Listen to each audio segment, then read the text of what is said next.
யோவான் எழுதிய நற்செய்தியிலிருந்து வாசகம். இயேசுவின் மேல் எறிய யூதர்கள் மீண்டும் கற்களை எடுத்தனர்.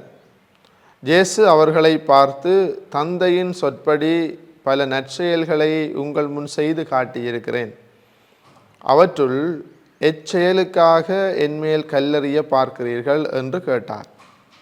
யூதர்கள் மறுமொழியாக, நற்செயல்களுக்காக அல்ல, இறைவனை பழித்துரைத்ததற்காகவே உன்மேல் கல்லெறிகிறோம். ஏனெனில் மனிதனாகிய நீ உன்னையே கடவுளாக்கிக் கொள்கிறாய் என்றார்கள்.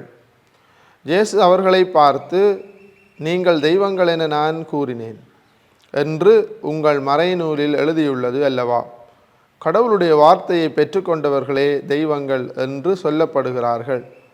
மறைநூல் வாக்கு என்றும் அழியாது. அப்படியானால் தந்தையால் அர்ப்பணிக்கப்பட்டு அவரால் உலகுக்கு அனுப்பப்பட்ட நான் என்னை இறைமகன் என்று சொல்லிக் கொண்டதற்காக இறைவனை பழித்துரைக்கிறாய் என நீங்கள் எப்படி சொல்லலாம்? நான் என் தந்தைக்குரிய செயல்களை செய்யவில்லை என்றால் நீங்கள் என்னை நம்ப வேண்டாம். ஆனால் நான் அவற்றை செய்தால் என்னை நம்பாவிடினும் என் செயல்களையாவது நம்புங்கள். அதன் மூலம் தந்தை என்னுள்ளும் நான் அவருள்ளும் இருப்பதை அறிந்துணர்வீர்கள் என்றார். இதை கேட்டு அவர்கள் அவரை மீண்டும் பிடிக்க முயன்றார்கள். ஆனால் அவர்கள் கையில் அகப்படாமல் அவர் அங்கிருந்து சென்றார். யோர்தானுக்கு அப்பால் யோவான் முதலில் திருமுழுக்கு கொடுத்து வந்த இடத்திற்கு இயேசு மீண்டும் சென்று அங்கு தங்கினார். பலர் அவரிடம் வந்தனர். அவர்கள், யோவான் அருமடையாளம் எதையும் செய்யவில்லை, ஆனால் அவர் இவரை பற்றி சொன்னதெல்லாம் உண்மையாயிற்று என பேசிக்கொண்டனர். அங்கே பலர் அவரிடம் நம்பிக்கை கொண்டனர். இது கிறிஸ்து வழங்கும் நற்செய்தி. கிறிஸ்துவே உமக்கு புகழ்.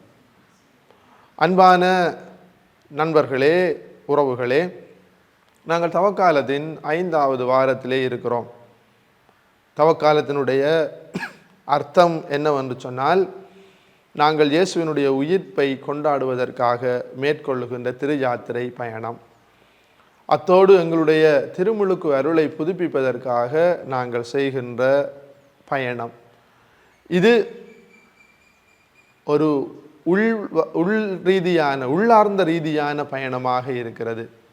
எனவே இந்த உள்ளத்தை புனிதப்படுத்த, ஆன்மாவை புனிதப்படுத்த நாம் செய்கின்ற முயற்சிகளில்தான் செபம், ஒருத்தல், நோன்பு, அத்தோடு தான தர்மம் செய்கின்ற பருத்தியாகம் இவை அடங்குகின்றன. அன்பான சகோதரங்களே, இந்த தவக்காலத்து நம்முடைய பயணத்தை இன்னும் உறுதிப்படுத்த, நம்முடைய பயணத்திற்கு அர்த்தத்தை கொண்டு வருவதற்காக நமக்கு அந்தந்த நாள் இறை வார்த்தைகள் நம்மை உறுதிப்படுத்துகிறது. நாங்கள் பார்த்தோமாக இருந்தால் ஒவ்வொரு வாரத்திலும் ஒவ்வொரு செய்திகளோடு நாங்கள் பயணித்து கொண்டு வருகிறோம். ஒவ்வொரு நாள் இறை வார்த்தைகளும் நமக்கு ஆழமான செய்திகளை தருகிறது. அதன் அடிப்படையிலே இந்நாட்களிலே நாங்கள் வாசிக்கின்ற இறை வார்த்தைகளானவை நமக்கு இயேசு எவ்வாறு அவரை கொல்வதற்காக சதித்திட்டம் தீட்டுகிறார்கள், யூதர்களுக்கும் இயேசுவுக்கும் இடையிலே இருக்கிற அந்த முருகல் தன்மை எவ்வாறு ஏற்படுகிறது என்பதை பார்க்கிறோம். ஆனால் இயேசு ஒருபோதும் தன்னுடைய வார்த்தையிலோ அல்லது அவர் செய்த செயல்களிலோ மாற்றத்தை ஏற்படுத்தவில்லை. பயமின்றி அச்சமின்றி அவர்கள் முன்னாலே அவர் வாழ்ந்து வந்தார், பிரசங்கித்து வந்தார், எல்லாத்தையும் காரியங்களையும் செய்து வருகிறார். கிறிஸ்து இயேசுவுக்குள்ளே அருமையானவர்களே, இயேசு சொன்னதை செய்தார், செய்ததைத்தான் சொன்னார்.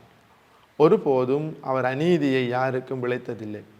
அவருடைய ஒரே ஒரு போதனை அன்பு போதனையாகவே இருந்தது.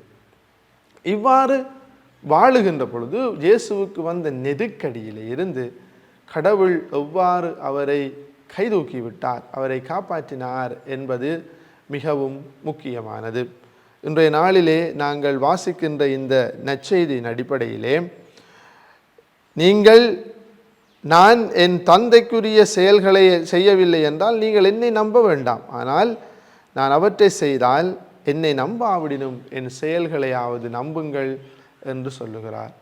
இதனால் அங்கே இருந்த மக்கள், அவர் திருமுழுக்கு கொடுக்கின்ற பொழுது, யோவான் திருமுழுக்கு கொடுக்கிற பொழுது, இயேசு திருமுழுக்கு பெற்ற பொழுது அங்கே நிகழ்ந்த அந்த சம்பவத்தையும் இயேசுவினுடைய செயல்களையும் ஒப்பிட்டு பார்த்து அவர்கள் இயேசுவிலே நம்பிக்கை கொள்ளுகிறார்கள்.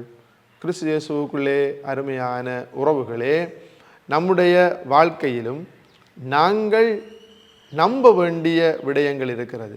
இன்று போலிகளை நம்புகிறவர்கள் இருக்கிறார்கள் இந்த உலகத்திலே.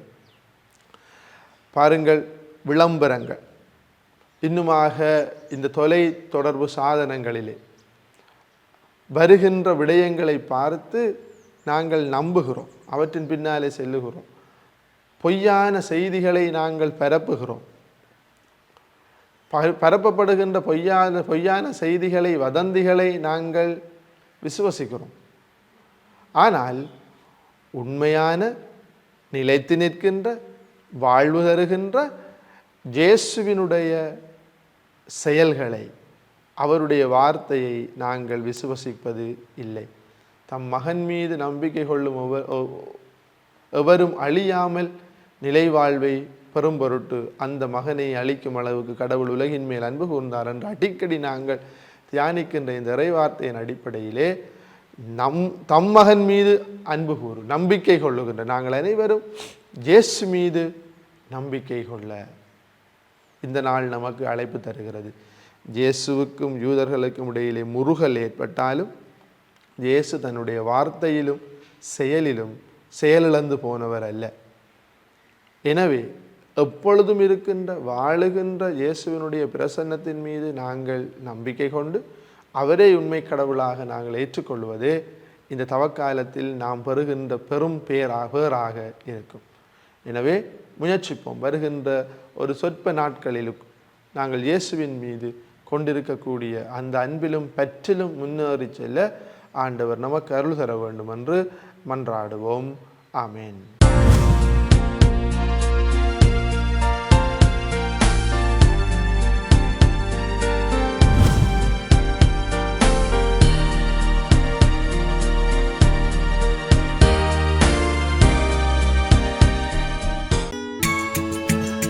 ஹோலி மேரியில் புத்தம்புது நிகழ்ச்சிகளை உடனுக்குடன் பார்த்து மகிழ எமது Facebook மற்றும் YouTube பக்கத்தை லைக் செய்யுங்கள்.